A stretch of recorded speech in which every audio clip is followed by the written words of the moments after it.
Today we analyze a powerful clash of ideas.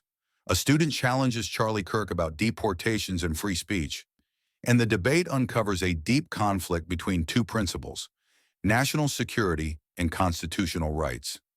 On one side, the student Alex argues that the First Amendment protects not only American citizens, but also immigrants and visitors living within U.S. jurisdiction. Hello. Hello, Mr. Kirk. My name is Alex. A question I had for you: the Trump administration recently has been initiating deportation proceedings against lawfully present immigrants for what is clearly constitutionally protected speech. Do you think that that's consistent with our Constitution and our values as Americans? Got it. So I wasn't sure what. So there's like 5 cases that you could have went with, but I'm guessing you're talking about Mahmoud Khalil and the students, right? Mahmoud Khalil is one case, but recently student visas have been revoked at this campus and at the University of Michigan. I'm glad they're revoked here. So yes, of course it's consistent with the Constitution because they're not U.S. citizens; they're visitors.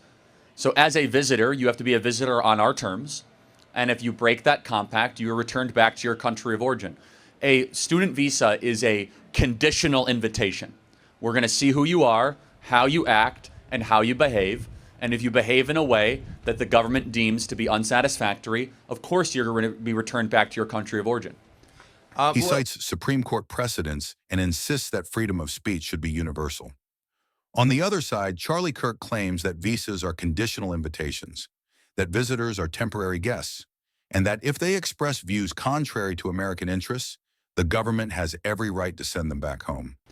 What I would say to that, one, the Supreme Court and our Constitution is very clear that constitutional rights apply to everyone within the United States' jurisdiction. To a limited extent. For example, you're correct. If a student on Michigan State campus has a student visa and they get charged with a crime, they get due process. You are correct. They get Fifth Amendment rights.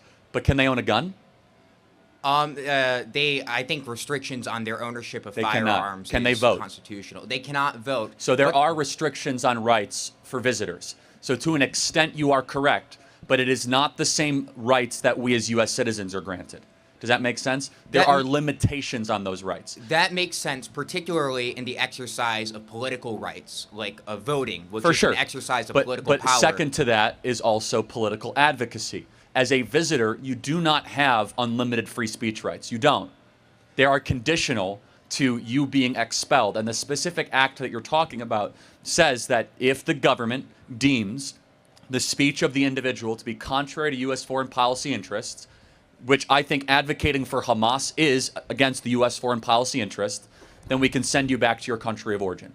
Now, This you is would the have first point of collision: full constitutional rights versus conditional privileges. Alex pushes back, warning that such power is dangerous. If the government can deport someone just for what they say, then nothing stops a future president from using the same argument to silence political opponents. Now, you would have a case if we were all of a sudden deporting or imprisoning U.S. citizens.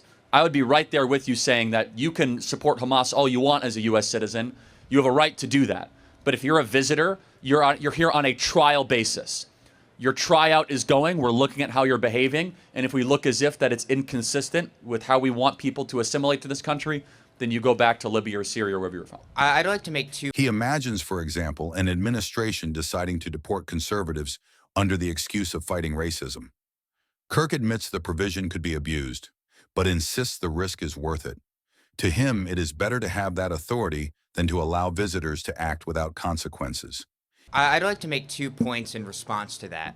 First, the Supreme Court at least suggested in a case called Kleindienst versus Mandel in the 1950s that the First Amendment does apply to immigrants, to people who are not citizens, and that they do receive First Amendment protections. But second, I want you to think about the kind of country we live in.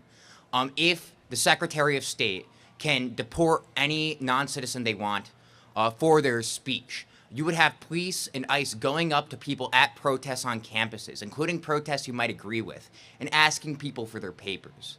I think that that's completely inconsistent with the values you've talked about of freedom of speech.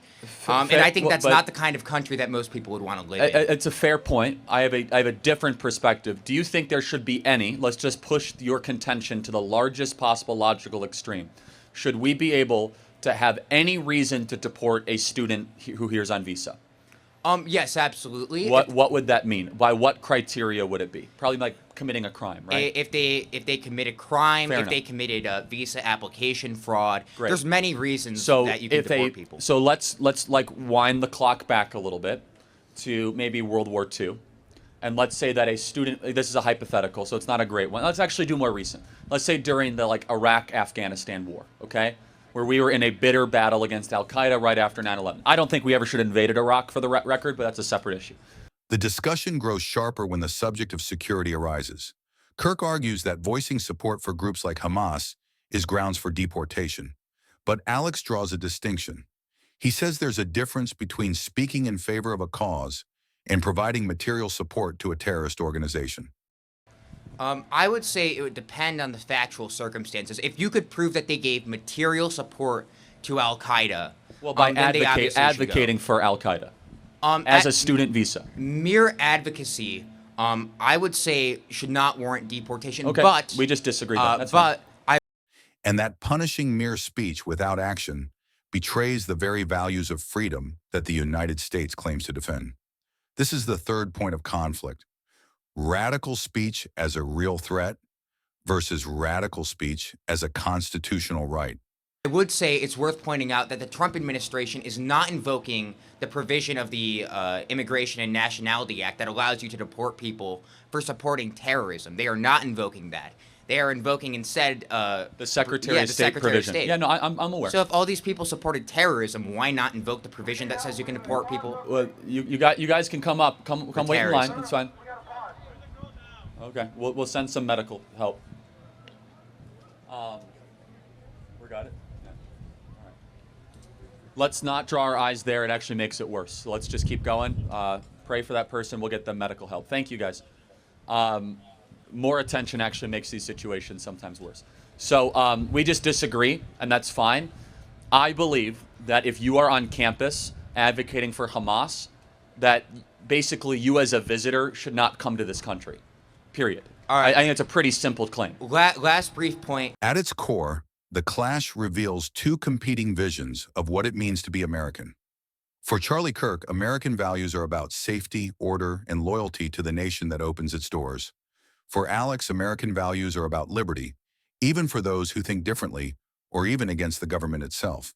And so the central question remains without a clear answer. What truly defines American identity? Is it the defense of the nation against any threat, or the promise of freedom, even for those who were not born here?